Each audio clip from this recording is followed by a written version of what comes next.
Sekarang kita bahas tentang bagaimana strateginya, Ustazah, ya, strategi untuk mendapatkan murid baru melalui program tahunan PPDB. Sekali lagi yang kami sharingkan ini adalah pengalaman, Ustazah, sehingga saya yakin banyak pengalaman-pengalaman lain dari sekolahnya Ustazah sekalian yang lebih sesuai ya dengan kondisi di daerahnya. Monggo nanti bisa saling berbagi. Sekali lagi yang perlu dicatat adalah terobosan apa yang akan ditindaklanjuti oleh Bapak Ibu sekalian terkait dengan PPDB-nya. Jadi mohon itu yang dicatat karena nanti di akhir itu ada kesempatan bagi semua peserta webinar ini untuk menuliskan rencananya. Dan itulah yang paling kita harapkan supaya webinar ini memberikan dampak ya, dampak efektif untuk membantu sekolah-sekolah kita lebih baik PPDB-nya. Ustaz-ustaz sekalian, saya akan menguatkan lagi tentang bahayanya ya, jika jumlah siswa kita terus menurun, ya terus menurun, itu ada kecenderungan membahayakan bagi sekolah yang siswa barunya terus menurun. Bahkan banyak sekolah-sekolah yang akhirnya ditutup itu oleh karena muridnya semakin sedikit, bahkan tidak mendapatkan murid. Di Surabaya saja ya daerah kami ya itu juga banyak sekolah-sekolah yang ditutup karena nggak dapat murid. Bahkan yang terbaru ada sekolah yang cukup besar di daerah Rungkut, dulunya cukup besar, tapi PPDB kemarin kabarnya hanya dapat 1 atau 2 murid, sehingga gedungnya mau dijual, ya ditawarkan ke kami di Aluswa. Padahal sekolah itu dulunya sangat banyak muridnya gitu ya. SMP kami yang di Surabaya itu juga menempati SMP yang dulu namanya Eka Jaya yang sempat memang berjaya di tahun 80-an 90-an, tetapi karena menurun jumlah muridnya sehingga sekolahnya terpaksa ditutup, nggak beroperasi lagi dan akhirnya kami beli gedungnya. Banyak sekolah-sekolah yang tutup itu dimulai dari siswa barunya yang terus menurun. Ini mungkin bisa jadi warning ya bagi sekolah-sekolah kita. Makanya PPDB ini kalau bisa menjadi program unggulan yang terus menjadi prioritasnya sekolah kita. Karena dari sinilah akan mempengaruhi sekolah kita itu akan eksis atau tidak. Kami menawarkan 10 strategi, Ustaz ya. Ya, 10 strategi untuk mendapatkan murid baru dengan jumlah lebih banyak. Yaitu mulai dari layanan pendidikan, ini yang paling dominan ya. Kemudian share prestasi yang dimiliki oleh sekolah, sinergi antar unit, libatkan guru, kemudian optimalkan potensi wali murid, membuka layanan pendaftaran online, penguatan database sekolah, perkuat media promosinya sekolah, sekolah mitra, ya, kerjasama dengan sekolah mitra, dan bagaimana kita mengatur waktu dan biaya, ya, waktu dan biaya. Ini sebuah strategi yang coba kita sharingkan pada webinar siang hari ini. Monggo nanti kalau Ustazah mau berbagi atau menyampaikan eh, tantangan di sekolahnya, bisa kita buka nanti di sesi diskusi. Kita mulai dari strategi yang pertama, yaitu tentang layanan pendidikan. Ini fokusnya Ustazah adalah menjaga mutu layanan pendidikan. Ini menurut kami adalah ini yang utama, yang mempengaruhi sekolah itu mendapatkan murid apa enggak, itu terkait dengan mutu sekolahnya. Mutu layanan pendidikan yang diselenggarakan oleh sekolahnya. Karena prinsipnya kalau sekolah itu baik, ya, sekolah itu mutunya bagus, maka pasti tetap menjadi pilihan utama bagi orang tua siswa. Sebaliknya, boleh jadi sekolah kita itu muridnya menurun, itu bagian dari indikasi mutu sekolah kita juga menurun. Atau mutu sekolah kita itu sebenarnya nggak menurun, cuma mutu sekolah lain yang lebih baik, terus lebih baik, akhirnya menyalip mutu sekolah kita. Ya, maka satu-satunya pilihan Ustazah adalah ayo kita terus naikkan, tingkatkan mutu sekolah kita. itulah yang akan memberikan jaminan sekolah kita akan tetap eksis. Jadi kalau sekolah kita itu menurun peminatnya, itu bagian dari indikasi mutu sekolah kita menurun. Atau mutu sekolah kita tetap, tapi mutu sekolah kompetitor kita lebih baik.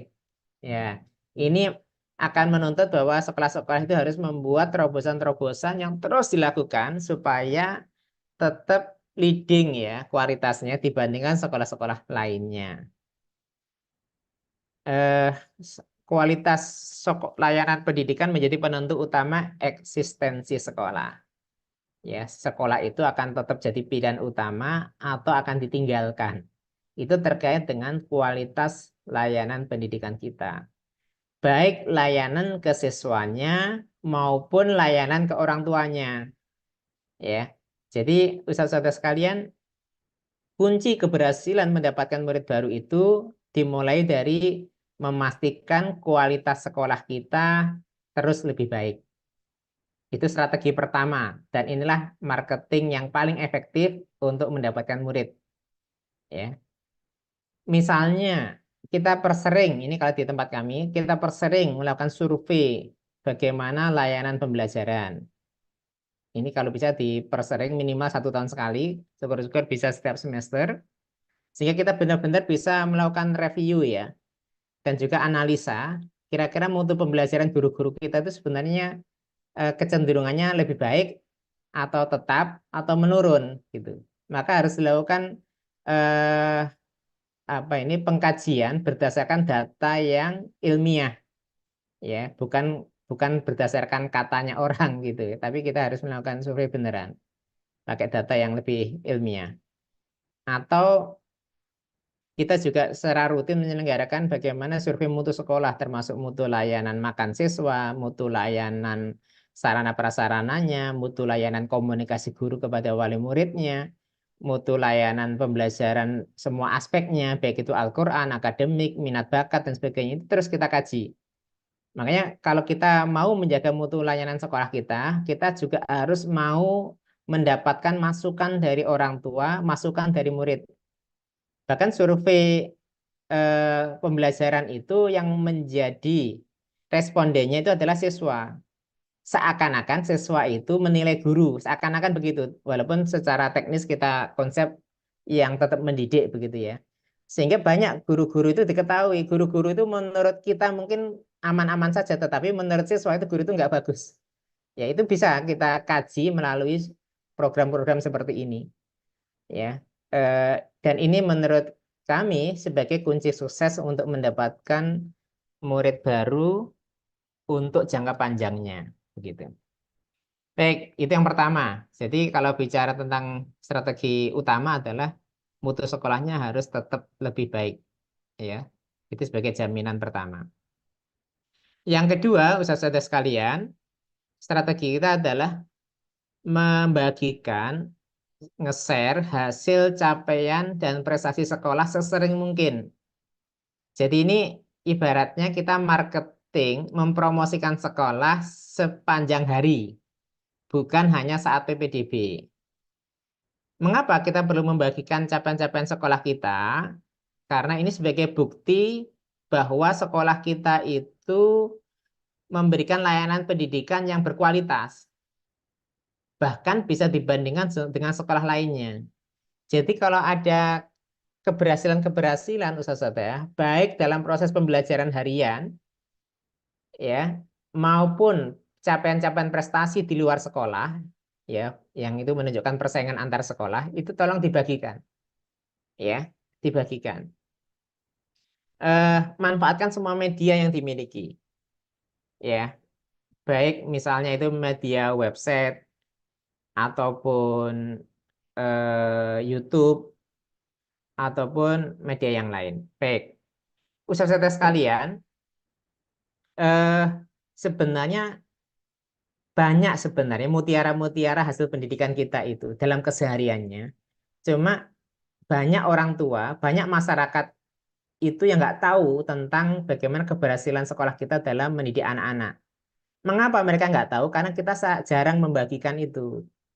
Ya, kalau bisa Ustaz, habis ini ya, guru-guru itu kalau tahu anak-anaknya sedang melakukan aktivitas yang sangat positif, misalnya ada siswa yang sedang setor hafalan ke temennya, saling menyimak, itu kalau bisa direkam oleh gurunya, direkam dan dibagikan, ya, didokumentasikan, dibagikan. Itu hal-hal yang mungkin sering sebenarnya terjadi di sekolah kita, tapi kita jarang mendokumentasikan. Ya, sekarang ada misi tambahan untuk guru-guru kita, bukan hanya misi mendidik anak, tapi juga misi mendokumentasikan kebaikan-kebaikan yang ada di proses pendidikan sekolahnya. Dan itu dibagikan. Saya kira kalau prestasi pasti dibagikan, cuma untuk masalah proses yang bagus itu harusnya juga didokumentasikan dan dibagikan. Syukur-syukur dibuat status begitu oleh orang tuanya. Ya, Ustaz-Ustazah, banyak sekolah-sekolah itu yang menarik bagi masyarakat karena websitenya itu menyajikan banyak informasi-informasi yang menarik tentang sekolah itu, ataupun YouTube-nya, ataupun IG-nya. Cuma masalahnya nggak banyak sekolah-sekolah kita itu yang mampu mengelola website dengan baik atau memiliki YouTube yang jumlah subscribernya sudah banyak. Maka di sini kami dari JSIT Jawa Timur itu membuka pintu yang selebar-lebarnya ya. Kami siap memfasilitasi, mendukung sekolah-sekolah kita yang mungkin websitenya belum aktif, yang mungkin belum punya website, belum punya channel YouTube, sehingga dokumentasi berupa video yang seharusnya bisa meningkatkan daya jual sekolah, itu nggak bisa terfasilitasi karena nggak punya channel YouTube yang eh, apa ini subscribernya ataupun followernya banyak. Maka JSIT Jawa Timur itu mempersilahkan kami ini saudara punya website yang itu gratis gitu. Jadi kalau ada sekolah-sekolah kita di seluruh penjuru Jawa Timur punya berita yang menarik tentang sekolahnya, tapi belum punya website atau websitenya masih terbatas, silahkan dikirimkan ke Humas JSIT Jawa Timur. Di sini kebetulan yang jadi hostnya adalah Humas JSIT atau Ustadz Anjaya. Ustadz Anjaya ada ya di forum ya. Jadi Ada kalau Ustaz. jadi Sebagai kalau host. ada berita-berita menarik, silahkan dikirimkan. Nanti akan dibantu bahkan oleh tim Humas JSIT wilayah untuk dirapikan beritanya sehingga akan ditampilkan di website kita. Dan itu bisa diakses oleh seluruh warga Jawa Timur, bahkan luar Jawa Timur, saudara. Sehingga mereka ada tahu sekolah kita. Walaupun kita tidak harus membuat website sendiri dari awal. Ya, termasuk YouTube. Jadi kalau ada kegiatan-kegiatan menarik, ya, misalnya kegiatan khataman Al-Quran, misalnya kegiatan melatih kemandirian siswa, berupa video dikirimkan saja. Ya, nanti kami bantu mempromosikan dengan gratis tis. Ya, misi kami hanya membantu saja, ya, tidak ada misi lain selain itu. Ya, itu ya. Jadi sekarang semua guru-gurunya diarahkan untuk dalam tanda kutip jualan prestasi sekolah, jualan capaian sekolah sepanjang hari. Jadi guru-guru itu boleh main medsos asalkan untuk mempromosikan sekolah. Yang nggak boleh itu main medsos di jam kerja itu untuk jualan barang-barang pribadi. Itu nggak boleh. Kecuali kalau di luar jam kerja. Tapi kalau untuk menjual eh, capaian-capaian dan prestasi sekolah itu sangat dianjurkan. Inilah marketing sepanjang hari, sepanjang tahun. Bukan hanya saat PPDB dibuka. Yang ketiga, ada sinergi antar semua unit sekolah. Ini berlaku kalau di sekolah kita, di lembaga kita itu punya beberapa unit sekolah seperti tadi sudah disampaikan ya. Ada yang punya SD, mendirikan SMP, tapi muridnya pada nggak mau daftar ke SMP. Itu tantangan. Ini juga pernah kami lalui apa itu tantangan seperti itu. Ya, eh, yang perlu kita lakukan Ustazah adalah jika kita memiliki unit sekolah di bawah, jenjangnya di bawah kita, maka jadikan ia sebagai lumbung pendaftar utama ke sekolah kita. Jadi kalau perlu Ustazah, kita maksimalkan pendaftarnya itu dari sekolah kita ya yang jenjangnya ada di bawah kita. Misalnya kita mendirikan SD, tapi kita sudah punya TK, maka harusnya lulusan-lulusan TK itu daftar ke SD kita. Demikian pula kalau kita mendirikan SMP, padahal kita sudah punya SD, maka pastikan anak-anak SD itu kalau lulus daftar ke SMP kita. Caranya bagaimana? Ciptakan sinergi, saudara. Sinergi yang kuat, bahkan disepakati target keberhasilannya apa. Di antara target keberhasilannya adalah, misalnya ini, untuk pengelola TKB, TKB itu guru-guru TKB, kepala sekolah TKB itu dianggap berhasil kalau sekian persen muridnya itu daftar di SDIT kita. Jadi kalau ada TKB kita itu pointer anak-anaknya bisa hafalan doa macam-macam, tetapi kok sedikit yang daftar ke SDIT kita, berarti itu kurang berhasil TKB-nya. Demikian pula yang ngelola SDIT, itu pastikan sebagian besar anak-anaknya itu daftar ke SMPIT kita. Itu di antara target sinerginya. Ya, tapi untuk menuju ke sana harus ada proses bagaimana menyambungkan antar jenjang ini lebih baik. Ya, contoh misalnya kalau mengundang guru tamu, usahakan guru tamunya itu dari jenjang yang dari unit dari unit yang sama, ya, dari satu lembaga yang sama. Kalau ngundang kakak-kakak itu, termasuk kakak alumni, usahakan alumni yang diundang itu adalah alumni yang sekarang posisi sekolahnya masih di sekolah lembaga kita. Misalnya SD itu mau mengadakan kegiatan mabit, ngundang alumni. Maka alumni yang diundang adalah yang di SMPIT kita. Ya, bukan alumni yang di SMP negeri. Nanti anak-anak akan terinspirasi ke sekolah negeri kalau begitu. Demikian pula kalau ada kegiatan BPI, maka BPI-nya SD, kalau bisa yang isi adalah anak-anak SMP itu yang bagus. Kegiatan BPI SMP yang isi adalah anak-anak kakak-kakak SMA yang bagus, SMA kita. Sehingga nyambung semuanya dalam proses kesehariannya. Itulah yang bisa mengangkat ketertarikan anak-anak melanjutkan sekolahnya dari lembaga kita ke lembaga kita jenjang berikutnya. Ya, ini kami kaji juga Ustaz Sadah, dan alhamdulillah ada peningkatan yang lumayan ya. Kami sempat mengalami PPDB, persoalan PPDB di SDIT itu tahun lalu ya. Mengapa? Karena hanya 33% lulusannya yang daftar ke SMPIT kita. Ya. Dan alhamdulillah yang kemarin itu bisa mencapai 47%. Walaupun targetnya 50% ini tapi kurang sedikit. Ya. Dan posisi SMPIT kita sekarang walaupun sudah membuka 4 kelas, itu pun masih banyak yang melobi-lobi supaya bisa daftar karena banyak sekali yang daftar. Ya, nah, hampir separuhnya itu dari SD kita, berarti separuh itu diperebutkan oleh banyak SD-SD yang lain. Ya, demikian pula untuk SMP ke SMA yang dulunya hanya 40% tahun PPDB tahun sebelumnya, PPDB yang kemarin bisa 62%. Kok bisa naik signifikan? Di antaranya adalah membuat sinergi-sinergi program yang berkesinambungan ya. Jadi ya, kalau anak-anak SMP mengadakan kegiatan-kegiatan itu harusnya kakak-kakak SMA yang dilibatkan. Dan itu bagian dari penguatan sinergi. Termasuk target keberhasilannya kelas 9 itu adalah berapa banyak yang daftar ke SMA kita. Jadi memang dibuat skema seperti itu sehingga saling mendukung. Ya, ini strategi yang ketiga.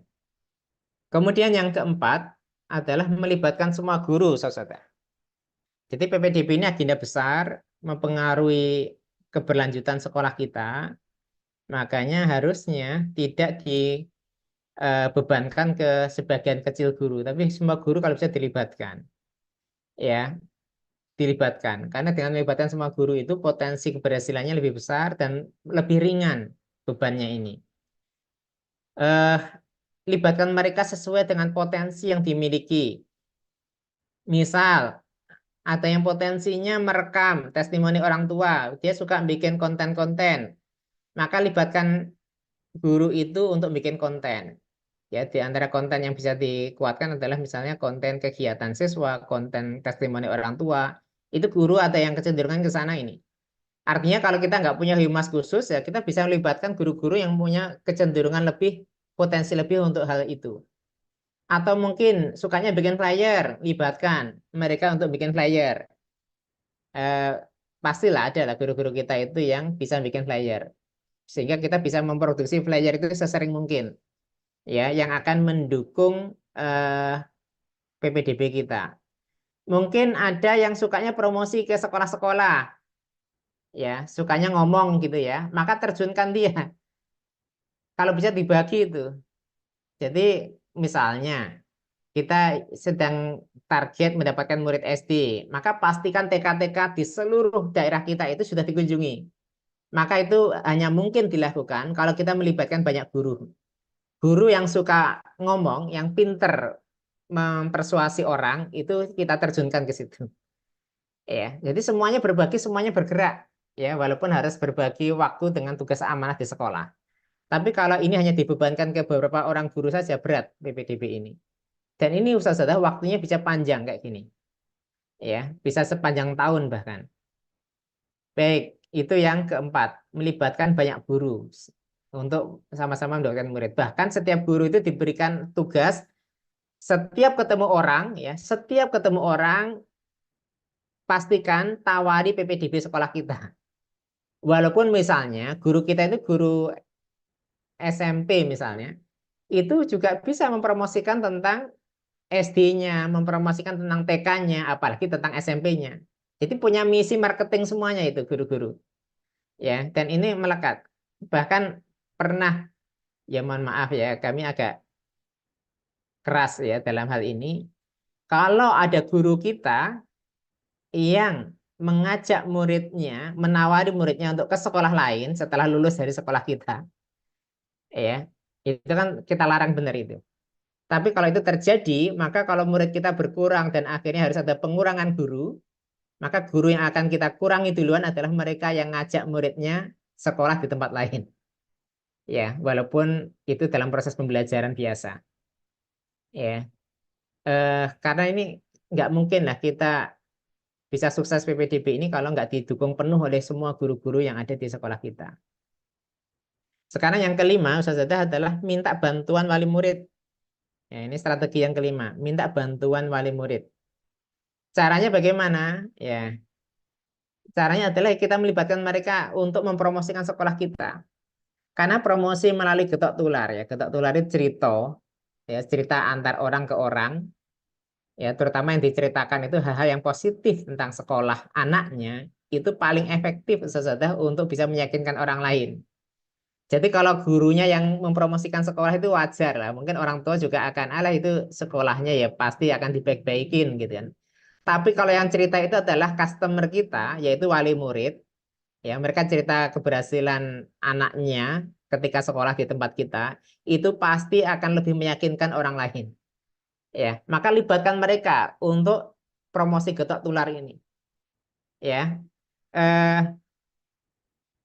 caranya adalah setiap kali ada keberhasilan-keberhasilan itu, Ustaz, ya, entah itu berupa foto ataupun video, itu tolong di-share ke orang tua. Bahkan ditambahi keterangan permohonan ya, permintaan bantuan. Tolong ayah bunda ini bisa dipasang di status WA-nya, ya, bisa di-share di medsosnya. Dan ayah bunda itu kan punya banyak kenalan juga, ya, apalagi kalau beliau itu sosialita gitu ya sukanya ya, suka banyak teman di dunia maya gitu ya, itu pasti akan mempengaruhi luar biasa.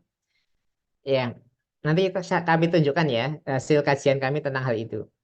Kemudian yang dilibatkan bahkan Ustaz bukan hanya orang tua yang saat ini sudah jadi wali murid aktif, bahkan calon wali murid pun bisa dilibatkan. Jadi orang kalau sudah daftar di tempat kita kan berarti percaya dengan sekolah kita kan, akhirnya mau daftar, mau bayar gitu kan. Saat itulah kita manfaatkan beliaunya untuk membantu meyakinkan orang tua yang lain ya dari sekolah asalnya agar teman-temannya juga didaftarkan ke tempat kita. Dan itu sangat efektif, Saudara. Jadi misalnya saya daftar ke SDITA gitu ya. Saya posisinya pendaftar. Mengapa saya daftar? Karena saya yakin bahwa SDITA ini bagus. Makanya saya daftar. Maka saya akan dimanfaatkan oleh sekolah itu untuk mengajak sesama wali murid dari TK ya, dari TK anak saya untuk sama-sama mendaftar ke SDITA itu. Ya, itu penting sekali sehingga Kalau ada kunjungan ke rumah orang tua atau home visit untuk PPDB ini, yang di home visit itu bukan hanya wali murid aktif, tapi juga calon wali murid dikunjungi, dimintai tolong untuk membantu mengajak teman-temannya yang lain dari sekolah asal. Itu luar biasa, Ustaz. Ya, jadi dikunjungi, dimintai tolong untuk mendaftarkan. Jadi melibatkan wali murid, karena wali murid itu sebagai eh, marketer ibaratnya ya, yang paling berpengaruh, karena mereka sesama pengguna sekolah kita, ya bukan pelaksana. Oke, yang keenam adalah sistem pendaftaran online. Ini saudara banyak manfaat ya kalau kita bisa menyelenggarakan sistem pendaftaran online. Ya, mengapa ini penting? Apa manfaatnya? Ini kalau kita bisa menyediakan pendaftaran online itu secara otomatis memudahkan orang tua saat mau daftar. Jadi tidak harus datang ke sekolah kita, ya. Mereka bisa daftar dari jauh. Ada sisi fleksibel lah. Mau daftar kapan saja itu bisa, transfer kapan saja bisa. Ini yang mungkin bisa jadi terobosan untuk PPDB-nya. Jadi datang ke sekolah itu butuh perjuangan untuk sebagian orang tua. Ya, jangan sampai mereka akhirnya males daftar gara-gara kita nggak ada layanan ini. Ya, bahkan dengan adanya pendaftaran online ini, saudara, kita mendapatkan manfaat yang sangat penting, yaitu kita bisa mendapatkan database. Dan database itu sangat bermanfaat untuk strategi PPDB di waktu yang sama dan di tahun-tahun berikutnya, serta kemanfaatan-kemanfaatan yang lain yang bisa dikapitalisasi oleh sekolah. Ya, pendaftaran online mungkin kalau usaha-usaha sudah punya tim IT bisa mengembangkan semacam software atau platform tersendiri ya, aplikasi tersendiri. Ini yang sudah kita kembangkan beberapa tahun terakhir setelah kita bisa mendapatkan orang IT, satu orang saja bisa mengembangkan ini sendirian. Cuma kalau belum dapat ustadz-ustadzah, pakai Google Form ini bisa. Dan saya yakin sebagian besar guru-gurunya sudah terbiasa pakai Google Form. Jadi mau ngirim dokumen, Google Form bisa. Mau ngirim bukti transfer, Google Form bisa. Semuanya lengkap. Dan datanya itu sudah berupa Excel yang kita bisa olah untuk keperluan strategi PPDB berikutnya. Ya, intinya tidak ada alasan bagi sekolah yang kesulitan melayani pendaftaran online. Karena pakai aplikasi gratisan semacam Google Form itu sekarang sudah mudah. Ya, bisa mudah dilakukan. Ya, contoh misalnya, di antara ke pemanfaatan database itu kita bisa mengetahui tren jumlah pendaftar dari hari ke hari, saudara. Ini kami tampilkan tren pendaftaran kami. Ini aktual ini, PPDB kemarin di 4 unit kami ya, di SD 1, SD 2, SMP, dan SMA. Trennya bisa kita ketahui. Sehingga ini juga bisa menjawab kebimbangan kita, keraguan-raguan kita ketika jumlah pendaftar kan masih sedikit. Kita bisa bandingkan dengan data otentik berdasarkan hasil data pengolahan database kita dari PPDB tahun sebelumnya. Trennya bagaimana? Ya, kalau trennya lebih baik, tenang deh. Kita tinggal lanjutkan saja nanti kok jumlah murid kita lebih baik. Murid baru kita.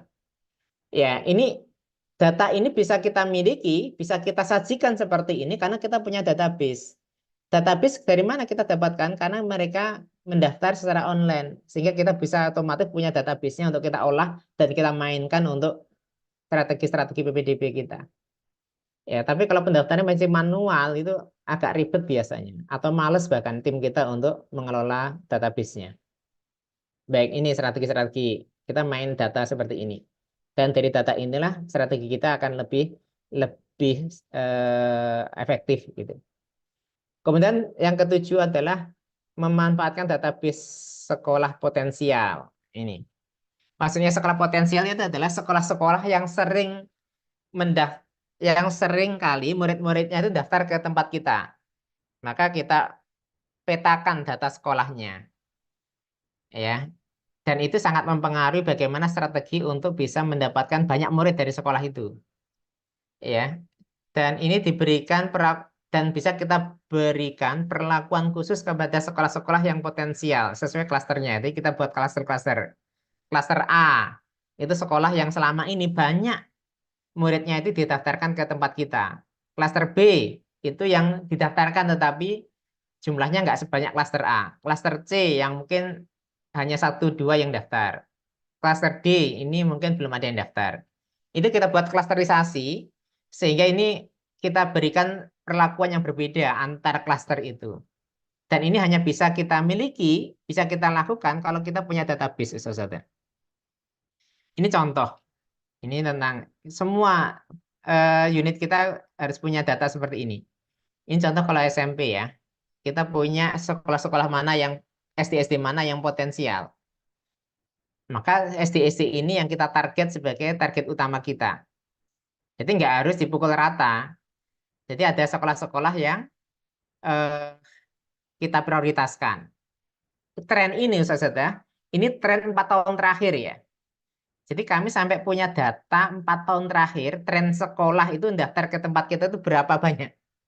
Per sekolah itu 4 tahun terakhir itu berapa muridnya yang didaftarkan. 4 tahun terakhir. Akhirnya kita strateginya lebih jelas, lebih fokus ke sekolah-sekolah ini yang menjadi prioritas untuk kita datangi. Ya, karena eh, potensinya lebih besar. Bagaimana sekolah lain? Sekolah lain tetap dipromosikan, tetapi nggak sekuat sekolah-sekolah yang memang menjadi target utama ini. Ya, ini data ini harus dimiliki oleh sekolah-sekolah kita sehingga ini mempengaruhi prioritas saat kita mempromosikan sekolah. Ya, jadi percuma kita promosi ke banyak sekolah, ternyata sekolah itu memang trennya jarang yang daftar ke sekolah kita. Padahal ada sekolah lain yang selama ini trennya bagus, potensinya bagus, tapi jarang kita persuasi begitu. Baik, yang kedelapan adalah optimalkan media promosi, saudara. Optimalkan media promosi. Ya, kita harus memiliki database media apa saja yang efektif, yang menyebabkan orang tua itu tahu informasi tentang PPDB sekolah kita. Sehingga dari situ, saudara, kita bisa memanfaatkan media yang memang paling efektif. Ya, padahal media itu kan banyak sekali. Ya, jadi nggak harus semua media itu disamaratakan strateginya. Sebagaimana yang poin 7 tadi, nggak harus semua sekolah itu pendekatannya sama. Sekolah yang potensinya lebih bagus, maka pendekatannya lebih lebih intensif. Sebagaimana media, media mana yang paling besar pengaruhnya, yang membuat orang tua tahu informasi tentang PPDB sekolah kita, itu yang kita optimalkan. Ya, tanpa melupakan media-media yang lain. Ya, contoh ini data yang terbaru yang kami olah dari promosi tentang SMA IT kita dari 2 tahun terakhir. Ini berapa orang tua yang tahu PPDB sekolah kita melalui grup WhatsApp. Ini kita analisa. Oh, ternyata trennya paling tinggi, Mas Yan. Artinya kalau grup WhatsApp ini membuat orang tua mau mendaftarkan anaknya di sekolah kita, maka promosi tentang PPDB SMA kami itu harus dioptimalkan lewat WhatsApp-nya. Grup WhatsApp itu maksudnya orang tua pasang status di WA-nya, kita menyampaikan informasi PPDB lewat grup WA-nya orang tua itu harus dimaksimalkan karena itulah yang paling besar 2 tahun terakhir ini. Ya, kemudian website ini naik turun ya di posisi 2 dan 3 dan surat edaran yang menyelinginya. Jadi ada 3 media yang paling besar pengaruhnya, yaitu grup WA, website, sama surat edaran. Surat edaran ini kita membuat surat edaran resmi yang disampaikan melalui orang tua siswa tentang PPDB kita. Itulah yang membuat orang tua itu tahu. Kok kita punya data seperti ini dari mana asalnya? Ya, ini kita dapatkan datanya saat di formulir pendaftaran itu, saudara. Pendaftaran online itu. Jadi ada satu pertanyaan, ayah bunda tahu informasi PPDB kami dari mana? Itu harus ditanyakan supaya kita bisa menganalisa media apa yang paling efektif yang membuat orang tua itu tahu tentang sekolah kita, tahu tentang PPDB sekolah kita. Ya, ini status teman ini juga masuk 4 besar ya, 2 tahun terakhir. Maka status teman ini maksudnya status orang tua. Ya, masang status itu juga ternyata mempengaruhi eh, informasi tentang PPDB sekolah kita. Hal yang sama kami lakukan untuk SD IT, untuk SMP IT, SD2 juga yang sama. Sehingga kalau di sini Ustaz ada, tidak ada yang menuliskan tentang radio, atau tentang baliho, atau tentang spanduk, berarti kita nggak usah main terlalu banyak di situ.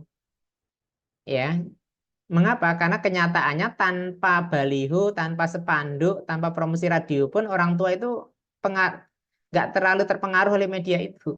Yang paling banyak pengaruhnya lewat yang WhatsApp, itu gratis kan? Website sekolah gratis, nggak usah bayar. Status teman gratis juga. Yang penting kita minta tolong orang tua.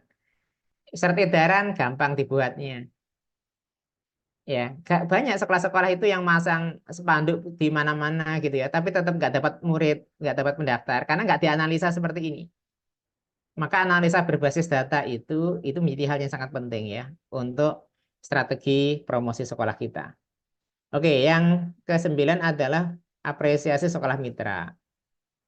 Ini terkait dengan poin 7 tadi Ustaz Sada. Jadi kalau ada sekolah yang memang muridnya banyak didaftarkan tempat kita, ya jangan dibiarkan begitu saja. Jalin hubungan baiknya, didatangi langsung oleh kepala sekolahnya, minta tolong baik-baik. Kalau perlu Ustaz Sada diberikan hadiah khusus, ya. Hadiah itu bisa berupa barang, misalnya TK itu dikasih hadiah berupa kipas angin, dikasih hadiah apa yang dibutuhkan, itu dianggarkan oleh sekolah supaya untuk tahun-tahun berikutnya itu sekolah itu tetap membantu mengajak wali muridnya daftar ke sekolah kita. Maka eh, kalau kita punya sekolah mitra yang banyak, itu akan membantu keberlangsungan PPDB kita dalam jangka panjang.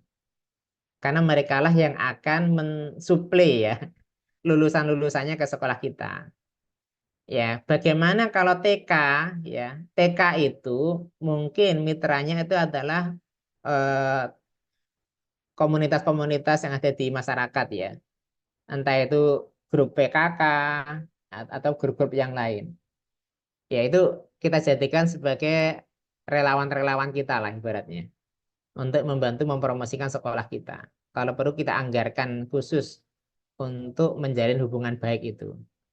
Bahkan kalau untuk sekolah-sekolah potensial itu yang masuk klaster A tadi itu yang kita standarkan yang datang harus kepala sekolahnya. Itu ibaratnya ngewongke gitu ya, menghormati sekolah tersebut. Jadi tidak boleh diwakili oleh guru. Kalau kepala sekolahnya yang datang, apalagi didampingi oleh guru-guru, itu kan bagian dari penghargaan tersendiri. Ini TK kecil misalnya didatangi oleh kepala sekolah SDIT Al-Uswah gitu. Itu kan luar biasa ya. Bagian dari proses penghormatan kita kepada sekolah-sekolah yang sudah membantu kita itu. Plus membawa hadiah. Kemudian yang terakhir adalah fleksibilitas waktu dan biaya. Ini saudara, strateginya ada dua ini. Waktu pendaftaran dapat dibuka sepanjang bulan, ya, bahkan bisa pakai sistem inden jauh-jauh hari. Jadi kalau memang sulit mendapatkan murid baru, ya sekarang PPDB-nya waktunya dibuat panjang aja sekalian. Biar kalau ada orang tua pengen daftar itu segera terlayani, ya, segera terlayani. Apalagi banyak sekolah-sekolah kompetitor kita itu yang sudah membuat gebrakan-gebrakan yang luar biasa. Mulai dari batasan usia yang dihilangkan misalnya, pendaftaran yang dimurahkan, atau bahkan bisa inden sejak beberapa tahun sebelumnya. Ya ini coba kita bersaing juga untuk terobosan itu. Jadi kalau sudah dibuat ke, kepanitiaan PPDB, itu sudah kita sampaikan nanti PPDB-nya itu akan selesai kalau siswanya sudah terpenuhi. Kalau belum terpenuhi, maka mungkin bisa akan bekerja terus ini panitia PPDB selama 1 tahun. Ya, sampai muridnya terpenuhi. Jadi mencari murid terus. Ya, makanya saudara, untuk siswa baru tahun depan, untuk tahun ajaran berikutnya, kami sarankan sejak Juli itu sudah mulai dibuka PPDB-nya. Juli sampai kapan? Sampai Juni tahun depan. Ya, sehingga orang tua kalau mau melihat sekolah kita, langsung kita tawari pendaftaran sekalian. Ini di tempat kami sudah dibuka sistem inden ya untuk tahun berikutnya. Dan kabarnya sudah dapat 1 kelas juga. Padahal itu masih tahun berikutnya. Karena itu persaingan benar. Ya, jadi tidak perlu dibatasi terlalu singkat PPDB-nya kalau muridnya memang belum terpenuhi. Atau yang kedua, ini juga bisa kita perkuat dengan sistem keuangan Ustaz ya. Jadi kita bisa menimbang kalau kita ingin mendapatkan murid eh, tapi bayarnya tetap, itu mungkin muridnya nggak penuh. Ya, lebih baik mana muridnya nggak penuh, tapi bayarnya mereka penuh semua, tapi muridnya nggak penuh, dengan mendapatkan murid penuh, tapi sebagiannya dapat potongan pembiayaan. Ya, itu silakan ditimbang secara ekonomi juga. Sehingga mungkin Ustaz ada strategi bahwa orang tua ketika daftar itu dapat potongan-potongan, dapat keringanan. Misalnya kalau di Al-Uswah itu dulu terkenal kalau waktu daftar orang harus lunas. Tapi sekarang pembayaran bisa dicicil sesuai dengan termin itu sekarang kita perlonggar. Mengapa? Karena persaingannya dengan sekolah-sekolah lain juga lebih luar biasa. Ya, eh, bahkan ketika ada orang tua yang mengajukan keringanan dan sebagainya itu sekarang lebih bisa dibicarakan dibandingkan dulu. Ya, kalau dulu agak berat ya bagi bagi kami, tapi sekarang sudah sangat dilonggarkan. Itulah yang mau nggak mau harus kita lalui strategi-strategi kelonggaran-kelonggaran seperti itu, baik dari sisi waktu maupun biaya. Mungkin itu usaha-usaha sekalian. eh, Selanjutnya mungkin bisa kami arahkan untuk diskusi ya, biar lebih sesuai dengan kebutuhan usaha-usaha. Terima kasih. Masya Allah, terima kasih Ustadz Edris. Alhamdulillahirrahmanirrahim. Banyak sekali strategi yang luar